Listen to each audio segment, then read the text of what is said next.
जम्मू कश्मीर प्रदेश Congress committee के नायब सदर सुरेंद्र सिंह चैनी ने आज तराल इलाके की एक गुजर बस्ती का दौरा किया और इलाके में बुनियादी सहूलतों की दस्तयाबी का जायजा लिया। दौरे के दौरान उन्होंने मुकामी लोगों के मसाइल सुने और उन्हें इत्तेहाद बरकरार रखने की तलकीन की। मीडिया से बात करते हुए चैनी ने कहा कि तराल ने कांग्रेस की हुकूमतों के दौर में नुमायां तरक्की देखी है। उन्होंने मजीद जोर देकर कहा कि जम्मू कश्मीर की रियासती हैसियत को बहाल करना ज़रूरी है ताकि मुंतखब वज़ीर आला तरक्की के लिए मौसर तरीके से काम कर सके।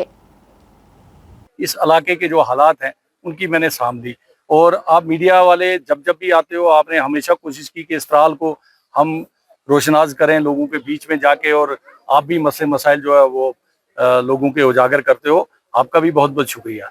रहा ताल्लुक जो तराल इलाका जो है, मैं बात करूंगा कि तराल इलाके के अंदर बहुत सारी कमियां हैं। हमारी बदकिस्मती है जब भी यहाँ पे इलेक्शन होते हैं और एमएलए जो भी बनता है वो तराल वालों का एक गलत फैसला होता है, वो सरकार के साथ नहीं चलते, वो अपोजिशन के साथ चलते हैं।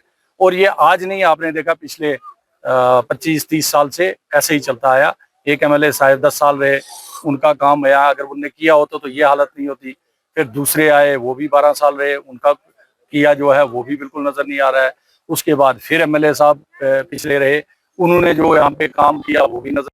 मैं कहूँगा 96 जब से गवर्नर रूल हटा था यहाँ से, जब से इलेक्शन यहाँ पे हुए तब से लेकर आज तक, जो बीच में एक पोर्शन हमारा सरकार का आया था, जो हमारी कोalition सरकार 2 जगह पे रही, जिसमें मुफ्ती साहब के साथ हमारी कोalition बनी थी और उसके बाद उमर साहब की। और उस जमाने में जो हमारे 2.5 साल का वक्फा कांग्रेस का था, ये जितने भी प्रोजेक्ट थे, सड़कों के थे, बिजली के थे, अस्पतालों के थे, ये उस टाइम में जब हेल्थ मिनिस्टर हमारे होते थे उस टाइम में हमने उनको प्रोजेक्ट बना के भेजे थे और वो अप्रूव होके आज आप देख रहे हैं उन इलाकों में सड़कें और जहां जहां भी डिस्पेंसरीज अस्पताल हैं वो तब के बने हुए हैं।